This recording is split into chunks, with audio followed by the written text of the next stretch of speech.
Welcome, fellow Stardust. Are you ready for a scare? I see you've come back for more. If you're new here, buckle up.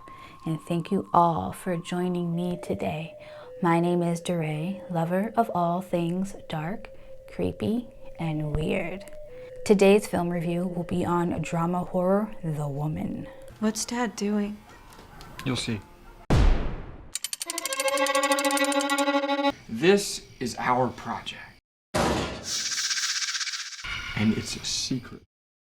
The IMDb description for this film is when a successful country lawyer captures and attempts to civilize the last remaining member of a violent clan that has roamed the Northeast for decades, he puts the lives of his family in jeopardy. Directed by Lucky McKee, it stars Pollyanna McIntosh as the woman, Sean Bridgers as Chris Cleek, Angela Bettis as Belle Creek, Lauren Ashley Carter as Peggy, Zach Rand as Brian, and Shyla Malhousen as Darlin.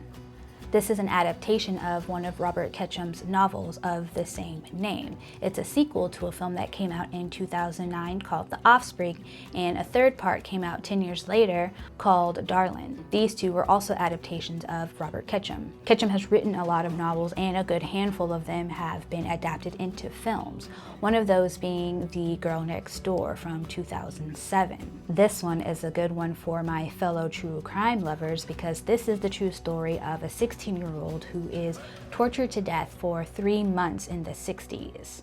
I remember going to the DVD rental store back in 2008 or 2009 and renting this DVD and watching it in my tiny room in my tiny apartment in Koreatown in LA. I haven't seen this film since then, and I'm excited to revisit it. And it's not to be confused with the film from 2004, also named The Girl Next Door. So this film centers around misogyny and the horrors of it when taken to the extreme. Oftentimes, the strength of a woman is underestimated, and that is definitely highlighted in this film to the gore max. There's also a narrative of family and belonging. While this film does celebrate the strength of a woman, when it premiered at Sundance in 2011, some audience members had really bad reactions to the film. One woman fell to the ground and could be heard by the director. A man stood up hollering at the crowd, talking about how horrible the film was before the Q&A had even started. He was talking about how degrading it was to women, how disgusting it was, and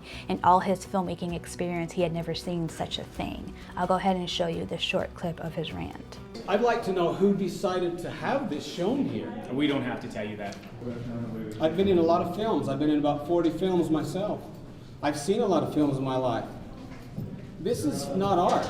This is He really just needed to take a step back and just process what the film was really about and think about what story was trying to be told. Lucky didn't even put all the bad parts of the novel into the script because it would have been too much for him to film. He even had to take breaks with his dog just to be able to see his cute face and to recenter himself. In the film, we see torture, we see physical abuse within the family, and there's just a general sense of uneasiness within the Cleek home. The whole family is under the thumb of the father, Chris, but after a while, we kind of get the idea that the son has a little bit too much power within the household over his mother and his older sister. Plenty of fathers and sons shake hands when they greet each other, but when Chris and his 12-year-old son do it, I get these icky vibes because I just know that Brian, the son, is going to follow in his evil father's footsteps. The only smiles we see at the Cleek home are when Chris is being creepy, which is all the time, and when Brian is watching somebody get hurt. We see the mother smiling, but it's obvious that those smiles are just a front. Already drunk with power, money, and land, and a small army made up of his family, he finds a feral woman in the woods one morning while hunting and decides to capture her and take her home. Side note, a fun fact, Sean Bridgers Myers, the actor who plays the dad, he was a lawyer in real life for the Cherokee Indian tribe and published a memoir and a book of poetry. So without giving away too much, he locks the woman in the cellar, and it's pretty clear that we're about to see some pretty gruesome stuff go down. At the start of the film, we see the woman living in the woods, and she's what really draws you into this film. If you don't like anything else happening in the film, like the lighting or the music, she's going to be what keeps you there and keeps you entertained. Pollyanna really transforms into this feral woman. Her body language, her growling, and just her overall look are very intriguing. I kept thinking of her as the horror version of Lilu from The Fifth Element.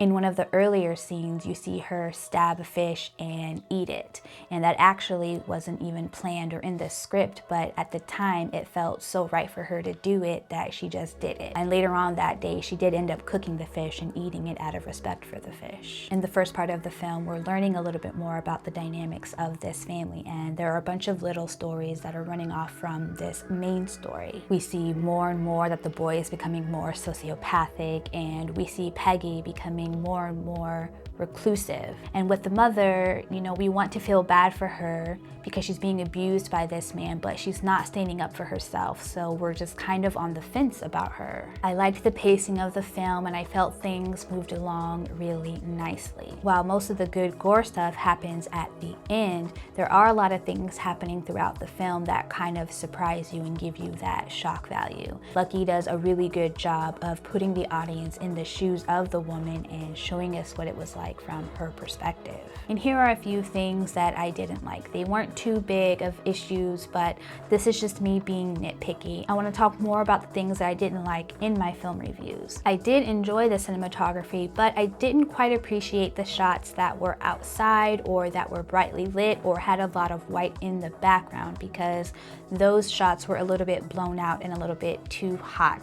I felt like it could have come down a little bit. Maybe it was something that Lucky was going for, but for me it was a bit too distracting, and it was something that I really wanted to be fixed. It also looked like some of the slow motion shots were not shot in 60 frames per second, which would have made those shots a lot more smooth and less jerky. Again, that's me just being super nitpicky. And the last thing I have criticism about is the soundtrack. It wasn't my favorite. In some scenes it worked, but it didn't work throughout the whole film. I definitely feel like he could have had some different song choices for different scenes. I would sometimes be taken out of the experience because the music was so jarring and distracting. Other than that, I really love this film. Another film I'm surprised I took so long to find. I'm gonna give this one 4 rainbow skulls out of 5, and I highly suggest that you watch this ASAP on Shudder. I've been watching a lot of my horror films on Shudder lately. I'll definitely be watching Darlin on Amazon this weekend, and I gotta figure out which streaming is going to be the best for The Offspring.